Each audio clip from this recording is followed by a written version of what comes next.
This is OwlUp, where learning happens in minutes, not hours. For a deeper journey, explore all our courses at owlup.co. Now, let's dive in.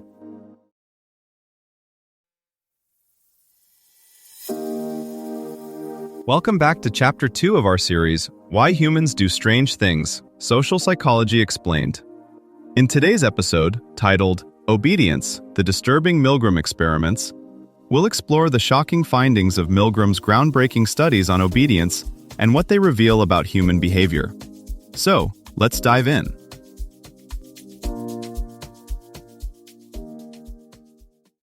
About 2/3 of people in a famous psychology study calmly pressed a button they thought could kill an innocent stranger. No gun to their head, just a polite man in a lab coat saying, "The experiment requires that you continue." Why did so many obey? The unsettling part is not just what happened in that lab, but how unremarkable the people were. No monsters, no fanatics, teachers, salespeople, engineers, parents. The kind of folks you'd chat with in a grocery line. They arrived thinking they were helping with a memory test, joked nervously, checked on the learner, and still, step by step, crossed lines they swore they'd never cross. It's like following a detailed recipe from a famous chef. You stop sniffing the pan and just trust the instructions, even when the sauce looks burned. In those sessions, small, seemingly harmless steps piled up, each one only slightly worse than the last, until participants found themselves in a place their private morals insisted they'd never go. Yet their fingers stayed on the switch. Milgram's setup was deceptively ordinary: a Yale office, a clipboard, a volunteer teacher, and a stranger learner behind a wall. The shocks weren't real, but the conflict in the teachers was. Some laughed nervously, some protested, some begged to stop, yet most still went on when the experimenter calmly insisted. This wasn't about sadism, it was about how status, setting, and scripted prompts can quietly redraw the borders of acceptable. Those lab details matter because they map disturbingly well onto boardrooms, hospital wards, Zoom calls, and even group chats today.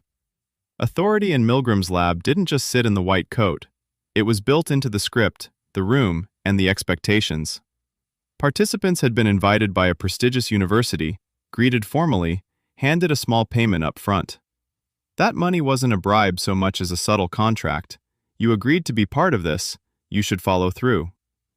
Backing out started to feel less like a right and more like breaking a promise. Milgram found that tiny tweaks to context dramatically changed how far people went. When the experimenter gave orders by phone instead of in person, obedience dropped sharply. When the study moved from Yale's impressive campus to a dingy office in town, compliance fell again.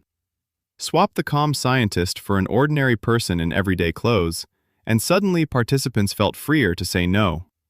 Shift who seemed more legitimate, the researcher or the suffering learner, and allegiance shifted with it. Proximity mattered too. When the teacher had to physically press the learner's hand onto a shock plate, rates of maximum shocks dropped. Seeing, hearing, and touching the target pulled people back toward their own judgment. When others in the room openly refused to continue, most participants followed their lead. When peers complied, resistance nearly vanished. Authority wasn't operating in a vacuum. It was braided together with group norms and social comparison.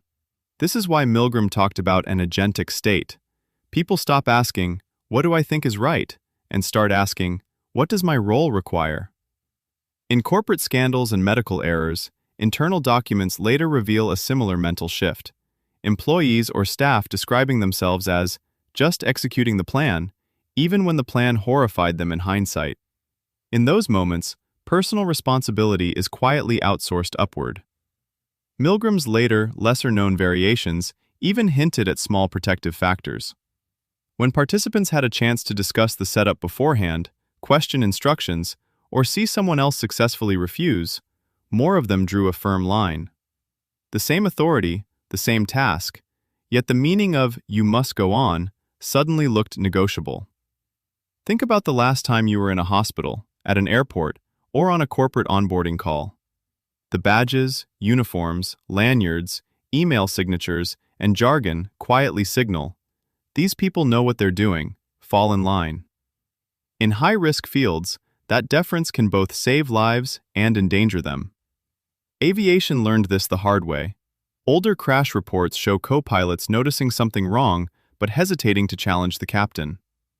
Modern crew resource management training was built to attack exactly that hesitation, drilling the right to question and the duty to speak up into everyone's role. Corporate life has its own version.